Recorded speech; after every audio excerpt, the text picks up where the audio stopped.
당신이 가장 선명한 통찰을 얻는 순간은 주로 어떤 상황인가요? 반대로 통찰이 완전히 막히는 때는 언제인가요? 이 차이는 당신에게 무엇을 말해주나요?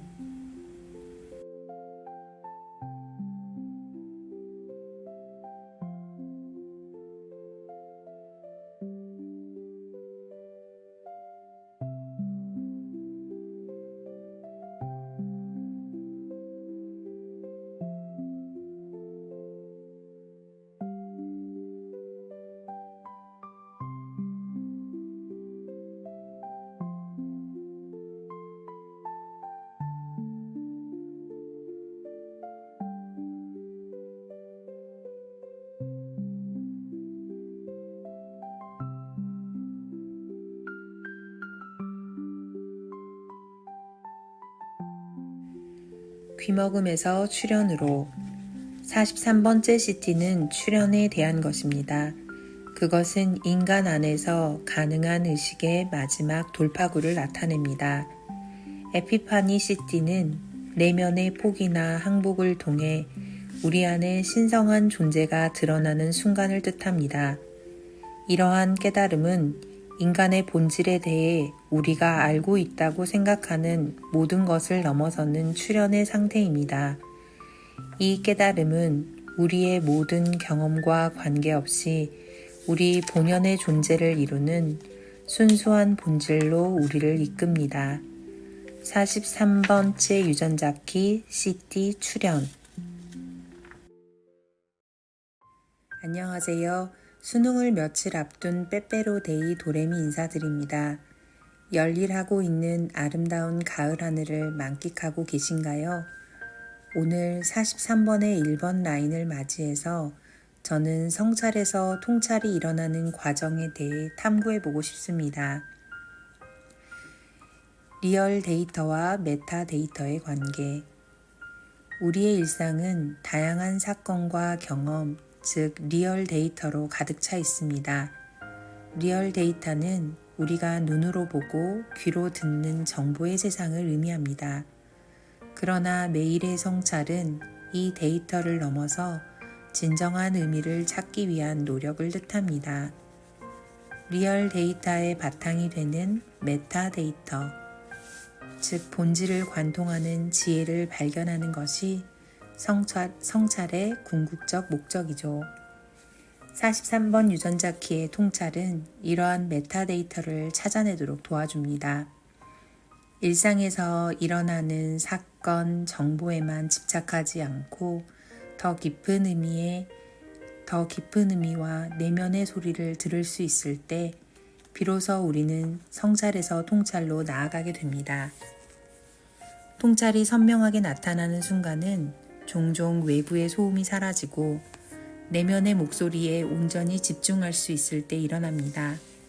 예를 들어 자연 속에 홀로 시간을 보낼 때 혹은 깊이 몰입하는 창조적인 활동을 하는 중에 우리는 기존의 관념과 신념에서 벗어나 새로운 시각을 얻게 됩니다.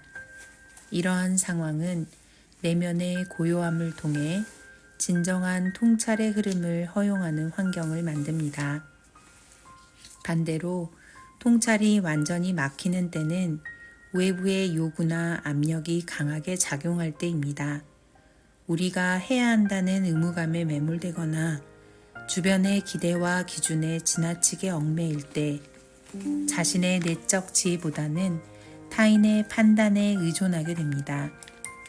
43번 유전자 키에서의 귀먹음 상태는 이러한 상황에서 쉽게 나타나며 내면의 소리에 귀 기울이는 여유가 없는 바쁜 일상 속에서 특히 발생하기 쉽습니다. 또한 특정 신념에 대한 강한 집착이나 두려움도 통찰을 가로막는 주요 요소입니다. 우리가 무언가를 반드시 이해하거나 해결해야 한다는 압박감 속에서는 오히려 해답을 놓치기 쉽습니다. 이는 마치 긴장을 놓지 못한 상태에서는 물의 흐름을 자연스럽게 느끼지 못하는 것과도 같습니다. 통찰이 자연스럽게 드러나기 위해서는 내면의 긴장을 풀고 자신을 열어둘 필요가 있습니다. 따라서 통찰은 특정 조건에서 쉽게 나타나며 일상 속에서 우리의 태도와 주의 깊은 성찰을 통해 점차 다듬어질 수 있습니다. 외부 소음에 휘둘리지 않으면서도 내면의 지혜에 귀 기울이는 습관을 통해 우리는 43번 유전자 키가 가리키는 통찰의 선물을 더 자주 경험할 수 있게 됩니다. 리얼 데이터의 한계와 귀머거리의 위험성. 리얼 데이터만을 쫓다 보면 내면의 본질을 놓치게 되는 한계가 있습니다. 우리는 종종 자기 신념에 맞는 정보만을 반복적으로 받아들이고 이를 통해 새로운 신념을 만들어 나가기도 합니다. 이러한 과정은 43번 유전자 키의 그림자인 귀머거리 상태와 유사합니다. 귀머거리는 내면의 진실을 듣지 못하고 주변의 소음에 휩쓸리는 상태를 뜻하죠. 이러한 상태에서는 더 깊은 깨달음과 통찰에 도달하기 어려워집니다. 따라서 우리는 내면의 소리를 듣고 현실을 성찰하며 감정과 생각을 걸러내는 습관을 가져야 합니다.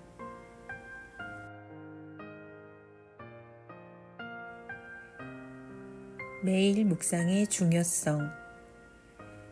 리얼 데이터는 즉각적인 감각의 결과로 종종 감정과 생각을 불러일으킵니다. 이러한 감정과 생각이 쌓이면 내면의 진정한 목소리를 듣기 어려워지며 무의식적으로 신념을 강화하게 됩니다. 매일 묵상의 시간은 리얼 데이터가 빚어낸 감정과 생각을 걸러내고 정화할 기회를 제공합니다. 이러한 습관을 통해 우리는 내면의 소음을 제거하고 마음 깊은 곳에서 울려 퍼지는 진실한 소리를 발견할 수 있습니다. 43번 유전자 키는 매일의 묵상이 성찰에서 통찰로 나아가는 중요한 도구가 될 수 있음을 일깨워 줍니다. 43번 유전자 키의 선물 통찰. 43번 유전자 키의 선물은 통찰입니다. 통찰은 단순히 주어진 데이터를 해석하는 것이 아니라 본질을 꿰뚫는 능력을 의미합니다. 이는 설명적 메타데이터와도 유사하며 복잡한 상황 속에서 진정한 핵심을 요약해 전달하는 능력입니다. 통찰은 우리가 흔히 놓치는 진실을 보게 하며 혼란 속에서도 명확하게 방향을 찾게 합니다. 리얼 데이터에서 벗어나 메타데이터를 통해 핵심을 볼 수 있을 때 우리는 삶의 보다 깊은 의미를 발견하게 됩니다. 에피퍼니 43번 유전자 키의 CD. 43번 유전자 키의 에피퍼니 CD는 깨달음이 출현하는 순간을 의미합니다.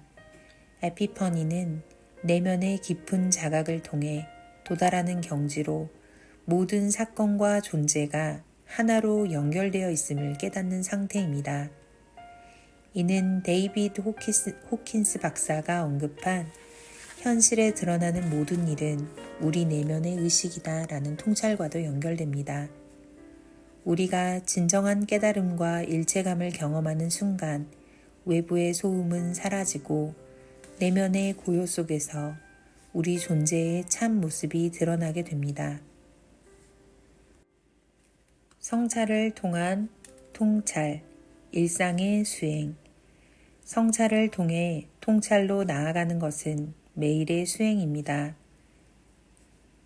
리얼 데이터의 표면을 넘어 메타 데이터를 찾는 것은 단순한 정보 해석이 아닌 삶의 본질을 이해하는 과정입니다. 43번 유전자 키는 우리에게 매일 묵상의 중요성을 일깨우며 리얼 데이터가 만들어내는 감정과 생각을 관통하는 습관을 가질 것을 권장합니다. 이러한 수행은 귀머거리의 상태를 벗어나 내면의 깊은 지혜와 연결되도록 돕습니다. 매일의 성찰은 단순한 경험을 넘어 진정한 깨달음으로 가는 길을 열어줄 것입니다. 감사합니다. 43번의 녹음을 보내려니 아쉬워 에필로그 하나를 띄웁니다. 1번 펄스 기간 동안 일상이 무너지면서 창조성이 흐려지고 매일의 성찰도 쉽지 않았습니다. 그러던 중 시타르타라는 책을 읽게 되었고 한 장면이 특히 마음에 깊이 와닿았습니다. 시타르타가 문득 깨달음을 얻는 순간이었습니다.